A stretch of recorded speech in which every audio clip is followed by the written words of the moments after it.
everyone, welcome back to my channel and welcome back to one more useful and informative video. Today let us discuss a few investment areas. Do you ever realize the purpose of earning money and saving money? Everyone wants their money to grow, but do you think money being idle will make money work for you? Absolutely no, and that is why we do invest our money into different areas which helps us to make more money. Remember that interest is our right. With all this, now let us see some important areas to invest money for our future benefits in a very generalized view. So the whole idea of making this video is to provide information and to provide some understandings of investments to new beginners and job holders. So kindly note that all the investment areas are subjected to market risk. So now let's begin. The first one is stock market. We hear a lot about stock market every day, but mostly we stay away from it due to its higher risk.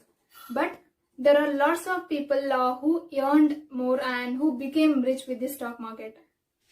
So the stock market is a marketplace in which investors buy the shares and sell the shares. It is your job to analyze which company will do the best for you in your future, and you have to place a bet by buying the shares. So the risk is high because if you analyze wrong and the company did not perform well, then the chances of losing money is high. The next one is mutual funds.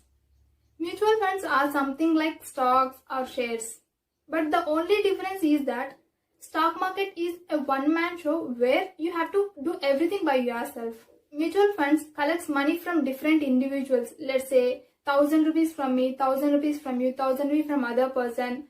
And this investment done by all the investors will be pooled by the fund manager where he invests them in stocks, bonds and some other securities.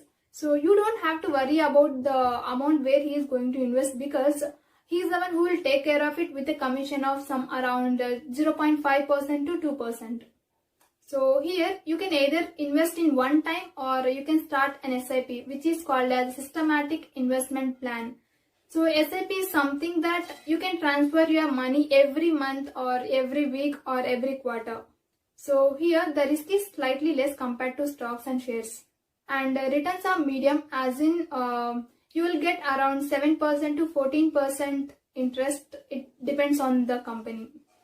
So some of the mutual funds are Access Blue Chip Fund, ICICI Prudential Blue Chip Fund, etc. etc. The next one is fixed deposit and recurring deposit. So fixed deposit is a kind of investment on which interest is earned on an amount that is paid in lump sum at the beginning of the term. And you can get the returns as in a principal amount as well as interest at the end of your tenure. So recurring deposit is a kind of investment that requires you to invest every month. So you always remember that fixed deposit and recurring deposit pays a higher rate of interest compared to savings account. But the interest rate may vary from bank to bank, let's say from around 4% to 7.5%. So here the risk is low and the liquidity is medium because there may be chances of penalty in case of premature withdrawals. So you have to check with your bank. And here are some of the interest rates as per bank. The next one is SSCS, which is called as Senior Citizens Scheme. It is an investment plan for the one who are above the age of 60 years. It is a government-sponsored long-term saving account which is designed by the government keeping in mind the requirement of retirees. It is available through public sector banks and private sector banks and Indian post offices. So the terms and conditions applicable to this investment method is same regardless of banks.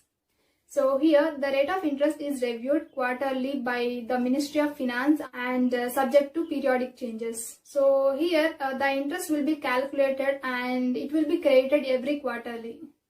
And the next one is PPF, which is called as Public Provident Fund. So PPF is one of the most common and trusted investment plans in India.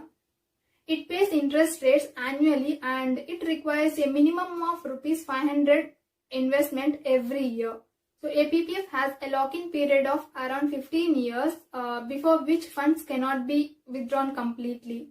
And an investor has an option of extending his tenure by 5 years after his lock-in period. So this option pays high and steady interest rate as prescribed by the government from time to time. So the main advantage of PPF is that the interest earned from this investment is tax exempted. So yeah, these are the few areas for investing. Kindly do your background work and understand the markets before you get in. And remember that money being idle will not money work for you. So choose the right investment option where you feel that will be helpful for you. And in this video, I do not suggest or recommend any area to invest in particular because it is up to you to decide where to invest depending on your income source and the capacity to face the market risks. So these are not only the available options to invest, but there are multiple ways and multiple investment areas to invest and help your money grow. So kindly do research before you get in, and yeah, that's it for today. Hope you all like this video, and please do like, share, comment and subscribe to my channel. Thank you. Bye.